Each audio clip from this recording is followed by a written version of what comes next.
Hi everyone, so today we are going to begin writing our weather poem. So we'll need our plan from last week to help us with this, so make sure you have that ready. And then we must remember when we're writing our first draft to describe how the weather makes us feel, including some senses, what we see, hear, smell, feel and taste, and using some words that help the reader to imagine the weather you're writing about. And of course, including metaphors and similes as well. But you should have all of that in your plan anyway, so you should have all that ready to go. So go back to your plan, have a little read through it and remind yourself of your ideas and think about where you want to start with your poem. So remember, when you're writing your poem, you're specifically writing about the weather that you picked. So really try to focus on that weather. So it's best to keep your plan beside you as you start writing. So write out your poem then, and it's going to be a first draft. So it can be scribbly like this, and it doesn't have to be perfect the first time around. So when I started writing my first draft, I decided to start off with a simile. It was hot as hell. And then I kind of decided I wanted to talk about the sense of touch and how things felt. I went on then to include the sense of sound. So I was using my plan and I thought, okay, I want to include some senses. I want to include some similes and metaphors. So I worked from my plan and tried to add them into my poem.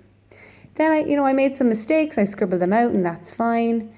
And just really using my ideas from my plan. But some things in my poem mightn't have been in my plan. Maybe I just came up with some new ideas as I was writing, and then there's lots of things that were in my plan that I didn't use in the end. So you don't have to put everything that was in your plan into your poem. So as I said, your first draft might be a bit messy, that's fine. When you are finished your first draft, what you should do is get somebody to read it.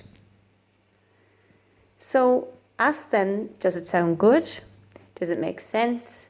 And maybe you might be able to swap some of the words you use for more interesting words. So you might think of better words, or maybe if someone reads it, they might have some suggestions for you.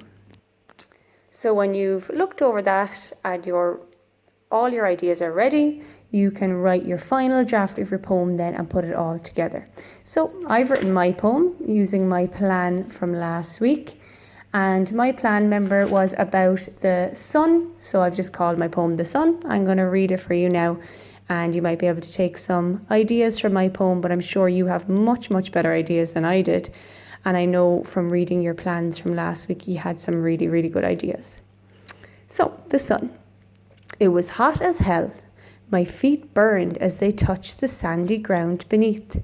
The sand was on fire. The waves crashed, and the smell of salty water wafted through the air. Sounds of children splashing in the distance. The sun was a giant in the sky. Sweat dripped from my boiling face as I shielded my eyes. The beach was an oven. I struggled to breathe the hot, dry air. The only escape is the ice-cold water. Splash! So I definitely didn't have room for all my ideas, but I really wanted to include some senses and some similes and metaphors and get a bit of emotion into it so you knew how the person was feeling, and including some best and worst things about the sun as well. But I definitely didn't use everything, and there's probably some things in the poem that weren't in my plan as well. So now what we want you to do is to write your own poem into your English copy, and then maybe read it out to somebody. You might think of a few changes you want to make, and then write your final draft and take a picture and post it to Seesaw. Really try and focus on the weather that you're talking about now, and just keep your poem about that particular type of weather.